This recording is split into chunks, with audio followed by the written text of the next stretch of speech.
नमस्कार दोस्तों, आप देख रहे हैं मंडल मंथन, जहां सवाल सिर्फ पूछे नहीं जाते बल्कि उन पर ठहर कर मंथन किया जाता है।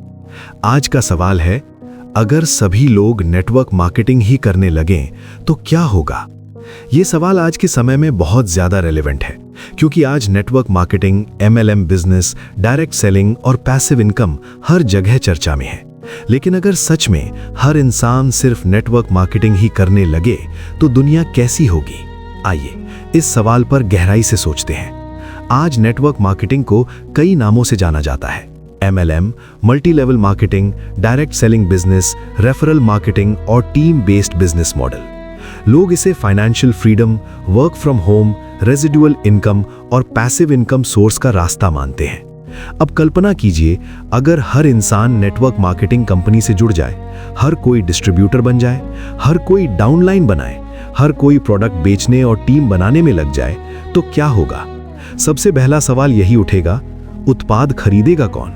नेटवर्क मार्केटिंग का मॉडल इस बात पर टिका होता है कि कुछ लोग कंज्यूमर होते हैं और कुछ लोग डिस्ट्रीब्यूटर।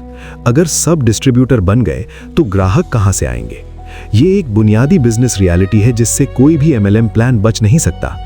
अब सोचिए, हर कोई अपने दोस्त को कॉल कर रहा है, हर कोई अपने रिश्तेदार को मैसेज कर रहा है, हर कोई कह रहा है, भाई एक अपॉर्चुनिटी है, सिर्फ ज्वाइनिंग करके देखो। ये लीगल नेटवर्क मार्केटिंग है। कुछ समय बाद क्या होगा? लोग कॉल्स उठाना बंद कर देंगे, मैसेजेस सीन पर छोड़ दिए जाएंगे, रिश्तों में डिस्टेंस आने लगेगा। यही वो लाइफ ट्रूथ है जिसके बारे में कोई स्टेज पर नहीं बताता। अब कंपटीशन की बात करें, अगर हर इंसान नेटवर्क मार्केटिंग बिजनेस कर रहा होगा तो कंपटीशन किस लेवल का होगा? हर कोई वही प्रोडक्ट बेच रहा होगा, वही कॉम्पनसेशन प्लान समझा रहा होगा, वही सक्सेस स्टोरी सुना रहा होगा। ऐसे में अर्निंग्स किसकी होगी? सिर्फ उसी की जिसका नेटवर्क पहले से बड़ा है। यानी लेट जॉइनर्स के लिए सिस्टम और मुश्किल हो जाएगा। अब एक और गहरी डीप थिंकिंग वाली बात, अगर सभी लोग सिर्फ नेटवर्क मार्केटिंग ही करें तो बाकी काम कौन करेगा? डॉक्टर कौन बनेगा? टीचर कौन बनेगा? फार्मर कौन बनेगा? इंजीनियर कौन बनेगा? अगर हर कोई टीम बिल्डिंग और प्रोडक्ट प्रमोशन में लग गया तो समाज का बैलेंस टूट जाएगा। नेटवर्क मार्केटिंग पूरा इकोनॉमी नहीं चला सकता, वो सिर्फ इकोनॉमी का एक हिस्सा हो सकता है। अब साइकोलॉजी की बात करें, नेटवर्क मार्केटिंग में अक्सर ये सिखाया जाता है, नेगेटिव लोगों से दूर रहो, जो ज्वाइन न करे वो लूजर है, जो सवाल पूछे वो वीक माइंडसेट है। अगर हर इंसान इसी माइंडसेट में चला जाए तो सोचिए समाज कैसा होगा? हर कोई खुद को सही और दूसरे को गलत मानने लगेगा। ये स्थिति टॉक्सिक पॉजिटिविटी पैदा कर सकती है। लेकिन इसका दूसरा पहलू भी है। अगर नेटवर्क मार्केटिंग सही तरीके से हो, एथिकल MLM हो, प्रोडक्ट बेस्ड डायरेक्ट सेलिंग हो, तो इसके फायदे भी हैं। ये लोगों को कम्युनिकेशन सिखाता है, सेल्स स्किल सिखाता है, लीडरशिप सिखाता है और सेल्फ कॉन्फिडेंस बढ़ाता है। लेकिन समस्या तब होती है जब इसे क्विक रिच स्कीम बना दिया जाता है। अब जरा इनकम रियलिटी देखें। नेटवर्क मार्केटिंग में कमाई संभव है, लेकिन हर कोई नहीं कमा पाता। अगर सभी लोग नेटवर्क मार्केटिंग करने लगें तो इनकम डिस्ट्रीब्यूशन और ज्यादा अनइवन हो जाएगी।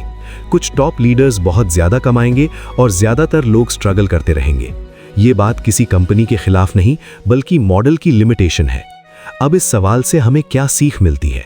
फायदे, लोगों में एंटरप्रेन्योरशिप आएगी, सेल्स और कम्युनिकेशन स्किल्स बढ़ेंगी, सेल्फ एम्प्लॉयमेंट का माइंडसेट बनेगा। नुकसान, रिश्तों में तनाव आ सकता है, ओवर प्रमोशन से ट्रस्ट टूट सकता है, सोसाइटी का वर्क बैलेंस बिगड़ सकता है। सीख, नेटवर्क मार्केटिंग सबके लिए नहीं और सब कुछ नहीं। ये एक अपॉर्चुनिटी है, लेकिन ये पूरी दुनिया का समाधान नहीं है। तो आखिर में इस सवाल का जवाब क्या है?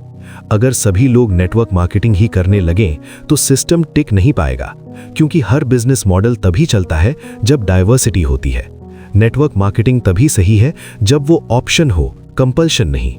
सोचिए, अगर आप नेटवर्क मार्केटिंग कर रहे हैं तो क्या आप प्रोडक्ट पर भरोसा कर रहे हैं या सिर्फ रिक्रूटमेंट पर? क्या आप वैल्यू क्रिएट कर रहे हैं या सिर्फ प्रॉमिस बेच रहे हैं? यही सवाल आपको सही दिशा दिखा सकते हैं।